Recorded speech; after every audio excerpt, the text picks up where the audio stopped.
Hello, hi guys! Magandang hapon sa inyo lahat. This is Chino Rodriguez from Masagari Channel, a faith healer, also mata reader. So ngayong hapon na to, tingnan natin na nagsabihin sa'yo ng ating mga gabay.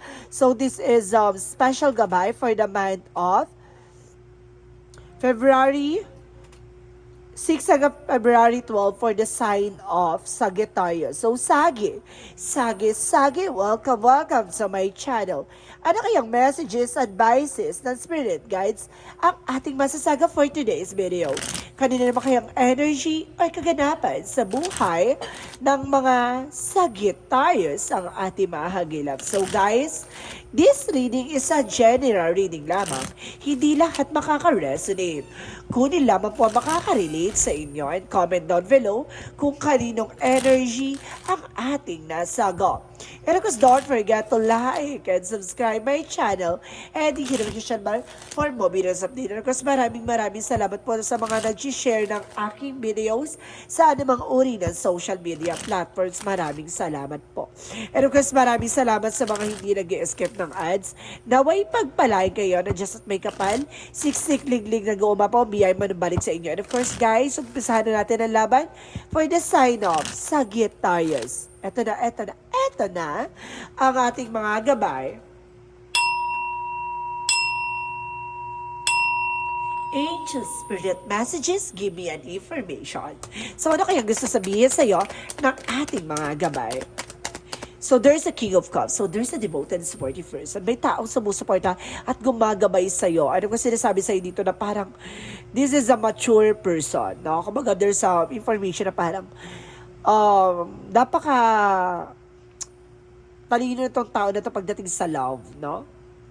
So let's see, additional messages.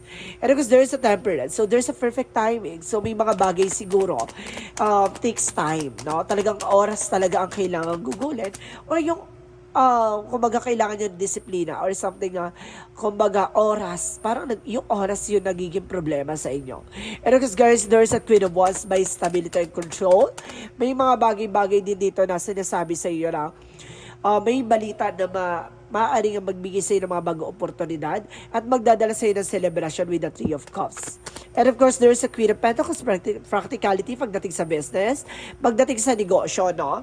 Kumbaga, you are very, tawag dito, grounded person. And of course, there's a Two of Cups about sa partnership. So talagang pagdating sa love life and career talagang, diba? Talagang yamado ka, talagang napaka-control mo, no? Kontrolado mo yung eksena to, even sa love and of course, career mo. And of course, let's see what is the King of Cups. So there's a Five of Wands. So there's a complication or something competitor. So some of you guys, no, it's either maraming gusto sa person mo or either kumbaga, may kalabang ka sa puso ng partner mo. So, let's see what is that temperance. Or, there's a third card. So, there's a confidence. So, confidence is key to success. So, ibig sabihin dito, kailangan mong lakasan ng loob mo. Maging matapang. And of course, there's a word can represent na trouble. And information na maaaring makakapag-ibabansa ka. Or either, guys, kung ba sinasabi dito na maaaring magdala sa inyo mga bagong oportunidad. And because there is a Nine of Wands for resilience, no? May mga bagay na kailangan mo maging tahimik lang. No? Kumbaga, may mga celebration or something event ka dito pupuntahan, pero hindi mo kailangan i-show yung sarili mo, no? Bago sayaan mo silang malantad yung mga bagay-bagay na kailangan nilang malaman sa iyo. So, there's a full card. Kumbaga, there's a leap of faith, no? Magtiwala ka sa process and progress. And they say that there's a Knight of Sword. So, there's a success, no? Pagdating sa love life and career mo, kumbaga magsasuccess ka. Siguro may mga bagay lang talaga na kailangan mo ng disiplina. And of course, respect. And of course, there's a Queen of Cups. So see, there's a King and Queen. So there's a masculine and feminine energy na kumbaga there's an information na parang nagkakaroon ng disagreement or something, battle sa inyong dalawa. No? Kumbaga, there's an ego. No? Parehas kayong mataas ang ego sa isa't isa. So let's see what is the temperance and the strength card. So there's a Ten of Wands. So there's a burden, no? Maraming maraming obligasyon, maraming responsibilities na kumbaga sinasabi sa dito na kumbaga it's time to yourself naman, no? Kumbaga kailangan niyo tutukan yung sarili. And because there's a Ten of Swords, kumbaga there's a backstabbing. May traidor. So ibig sabihin may nagbabackstab sa iyo or something. Kumbaga, 'di ba? Merong impostor. And because there is a King of Wands by control. Kontrolin niyo yung iyong emosyon o kontrolin mo yung iyong sarili, no? Hindi mo kailangan kumbaga magbigay ng impormasyon. Baka, di ba, makagawa pa ng isang bagay na ikasisira mo. So, there's the Four of Swords. So, there's an information na parang makinig ka sa intuitions mo, no? Makinig ka sa gut feeling mo. There's a fear, rather. Kumbaga, may mga bagay na kinakatakutan ka, pero eventually, kumbaga, marirelease mo lang yan. Kumbaga, magtitiwala ka ngayon sa mga bagay na ipagkakalob sa'yo ng ating Panginoon. Because there's a judgment for a wake-up call. May mga bagay kang kailangan mong obserbahan or kailangan mong makinig, no? Even sa partner mo, baka may mga hinaing siya o may mga advices siya sa iyo na gusto mong malaman or gusto mong, kumbaga gusto niyo magkaroon ng heart-to-heart conversation, heart-to-heart conversation. So, let's see guys, no? So, ano gusto sabihin sa'yo ng Angel Spirit for the outcome? So, there's the Star card. Magkakaroon ka ng healing and happiness. At the same time, there's Five of Pentacles in reverse. So, there's a recovery. No, makaka-recover ka na pagdating sa finances and of course, and of course, sa health mo, no? Magkakaroon ka ng healing. And of course, let's see, additional outcome. So, there's an Page of Cups, so there's an intuition. Makinig ka sa intuitions mo. So, let's see what is additional messages for career. Sa career mo, there's an Eight of Swords. Oh, napapalibutan ka ng toxicities. Away ka lang guys, kasi kumbaga maraming toxic or maraming toxic talaga na kaibigan, family, etc. Kumbaga napapalibutan ka ng mga negativities or either sa trabaho mo. And because there's an Emperor, no? Be mature and not being grounded. Kung may negosyo ka, may trabaho ka, pangalagaan mo yung sarili mo, maging mature ka. Diba? And because there's a Knight of Pentacles, there's a blossoming abundance. So, ibig sabihin dito guys, kumbaga, pagdating na, kung may negosyo ka, mukhang lalago yan, lalakas yan. And of course, kung may trabaho ka naman, magkakaroon ka ng promotions. So, let's see naman about naman sa love life. Sa love life, there's a Page of Swords. So, there's an information. No? May kumukuha ng information sa person mo or either sa'yo. And because there's a happiness. No? Magiging masaya ka dito with your loved ones. So, let's see what is additional messages for health. So, there's a magician. Oh my God. So, there's a power of God. So, there's a love. Oh my God, may taong gumagawa sa inyo with the magic, no? Kumbaga, pares kayo ng person mo nagkakaroon ng bugnutin. Kumbaga, nagiging kayong dalawa, maintindi sa isa't isa. Parang ganon. So, there's an information sa health kayo tina-target. So, let's see. What is additional messages for magical fairy messages? For magical fairy messages, get more information. So, there's a perfect timing. So, di ba? Talagang may mga bagay talaga ibibigay sa'yo na perfect timing. Di ba? Hindi naman yan, kumaga agad-agad makukuha. Kumaga may mga bagay dito na kailangan mo mag-antay. Di ba? So, let's see. What is additional messages for Angel Spirit Guides? So, there's a coldness. So, talaga yun pa, diba? Nagkakaroon na kayo na parang tabangan sa isa't isa or something na nag-cause ng breakup or hiwalayan. And because there's an information by forming solid structure or solid foundation. So, ibig sabihin dito, maaaring magkaroon ka ng reconciliation. Diba? Kasi napakatibay at napakalakas ng iyong pundasyon. And because there's a distance. So, some of you guys know, nasa ibang bansa ka or ikaw yung person man sa ibang bansa. Additional messages. And because there's a trust, the timing. So, there's a perfect timing talaga ha. So, talaga kinaklarify ng ating Angel Spirit na talaga ibibigay sa'yo in the perfect timing. So, ibig sabihin, kailangan mo mag-antay. Hindi ka pwede magpala-decision dito, ha? So, let's see what is Archangel Michael messages.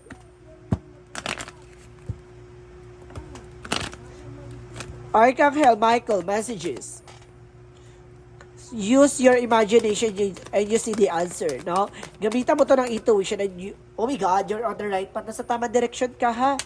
Kumbaga, talagang tumugma sa ito at talagang, di ba, naka-resonate ka, maaaring sa itong reading na to. And of course, take your time to make a decision. So, kailangan mo pag-isipan. So, let's see what is the Monsology. Let's see what is the Monsology. What is the Monsology? Don't let pride get in your way. So, kumbaga, alisin mo yung ego and pride nyo sa isa't isa. Because there's your dreams in the practical plan. So, kailangan mo maging practical. And because your commitment is being tested. Maaaring yung inyong pagsasama or something, yung connection nyo ay super, subok na. So, let's see what is the chakra messages. So there's an expansion. Daw papalawakin talaga about sa business and of course sa relationship, yung dalawa. And of course there's discovery, marami ka pang madidiscover. Marami ka pang malalaman, marami ka pang matutuklasan. Additional messages, so there's emotion. So, nagiging emotional ka na dito, no? And because there's inner truth, malalaman mo ang katotohanan. And there's a completion, no? Kumbaga, enjoy your life from the fullest. Kailangan mo mag-enjoy. Kailangan mong, kumbaga, maging masaya kung ano man ang mga nangyayari sa'yo sa kasalukuyan. So, let's see what is the romance angels. Romance angels, there's a codependency. So, addictions are affecting your romantic life. So, ibig sabihin, meron din something, addiction daw, no? Na nakaka-apekto sa inyong relasyon. It's either sa sigarilyo, sa alak, or something sa drugs, or something. Kumbaga, or, may, kumbaga, nakaka-apekto daw sa inyong relation. There's an addictions. And there's a finances and career. So, ibig sabihin dito, kumbaga, pagdating sa finances and career nyo, kumbaga, magiging maganda na takbo ng esena, no? So, let's see what is the energy. The energy is the angels of strength. So, ibig sabihin, kumbaga magiging malakas at magiging matibay ka na. And of course, sinasabi dito, there's a blossoming abundance. Talagang lalago at lalakas ang iyong finances. And of course, ang iyong negosyo o hanap buhay or trabaho. There's a thinking moment. Some of you ka nag-overthink yung person mo. O ikaw ba itong nag-overthink? So, let's see. What is additional messages for angel spirit guides? So, there's regret. So, there's an information na parang, di ba, may mga pagsisisi or panghihinayang na hindi na mababalik. And there's an health. So, I told you, tinatarget nila yung health nyo. And because there's freedom. So, palayain mo yung sarili mo sa negativities and toxicities. So, let's see what is Archangel Raphael. Archangel Raphael messages for you. And of course, there's an increase your energy. Napalakasin mo ang iyong enerhiya. And of course, kailangan mo rin na massage, no? Massage therapy. So, kailangan mo sigurong magpamassage or marami ka sigurong nararamdaman sa katawan. It's either may pilay ka, lamig. Let's see. So, there's you got the love. So, ayun kasi sinasabi daw dito, may pasma ka daw, ha? Thank you, Angel Spirit. And there's another energy or boundaries. So, kailangan mo mag-set ng boundaries. And of course, sabi din dito, there's wait, may mga bagay na kailangan mo antayin. Huwag ka masyado magmadali. Diba? So, let's see what is additional messages for angel spirit guides. And of course, there's children. So, yung children's daw, it's either marami kang anak o may anak ka na. And there's a school na marami kang matututunan sa buhay mo. And kasi sinasabi daw dito, may kinalaman daw, kumbaga may kinalaman daw yung anak nyo or something na baka nakapektuhan din ang mga anak nyo pagdating sa relasyon mo, no? So, let's see what is the angel's answer. So, there's a success, no? Magsasuccess ka at the end of the time. And of course, there's be assertive. So, dapat alam mo yung grounds mo. Diba? Hindi ka kailangan nagpapabudol o nagpapauto kung kanin-kanino man. Dapat alam mo sa sarili mo kung ano yung paninindigan mo at ano yung pagdidesisyonan mo. And of course, there's that as your angels. So, kailangan mo na tulong ang ating mga gabay. No? So, let's see what is a Jesus loving quotes. Jesus loving quote said, there's a pray always. So, kailangan mo magdasal palagi. No? Ipagdasalan ko, well done, do good and faithful servant. So, see, tinatapos na natin Panginoon, no? Kumbaga, sinasabi dito, maniwala at magtiwala ka. Diba?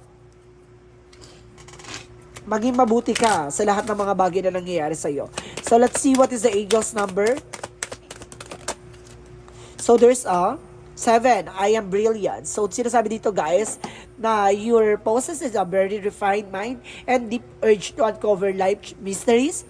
Your abilities to acquired vast knowledge on both the informational and the spiritual planes gives you a greater awareness than most. So, ibig sabihin dito, kumbaga, binibigyan ka ng kaliwanagan or katalinuhan, no? Na magkaroon ka ng something idea na kakaiba, diba? So, let's see what is the messages of life. And kasi sinasabi dito, there's an appreciation. So, sinasabi dito, I am grateful for the abundance in my life as I direct my thoughts towards all that is wonderful in my world. My troubles and worries lightened with a full heart. I appreciate all that I have to say. I accept what it is at it is, and I choose to be satisfied I express my loving thanks to the universe of the wealth that is mine. So, ibig sabihin dito na-appreciate mo yung mga bagay na pinagkakalob sa'yo, no? Kung para sa'yo. So, naniniwala ka doon. So, ang ganda. Kasi, kumbaga alam mo yung grounds mo na, no? Kumbaga hindi mo na pinipilit yung mga bagay-bagay na hindi pa para sa'yo. So, guys, this is a special gabay for the month of February 6 hanggang February 12 for the sign of Sagittarius. So, Sagi, maraming salamat for this wonderful reading. So, once again, this reading is a general reading lamang. Hindi lahat makaka-resonate. Kunin lamang po makaka-relate sa inyo and comment down below kung kaninong energy ang ating nasagap. And of course guys, maraming salamat po sa mga nag-share ng aking video sa anumang uri ng social media platforms. Maraming salamat po. And of course guys, maraming salamat po sa mga hindi nag-skip ng ads na way pagpalagay na Diyos at may kapal, siksik liglig na goma pa umiyay manubalik sa inyo. And of course guys, maraming salamat po and see you in the next video. Bye bye and babush!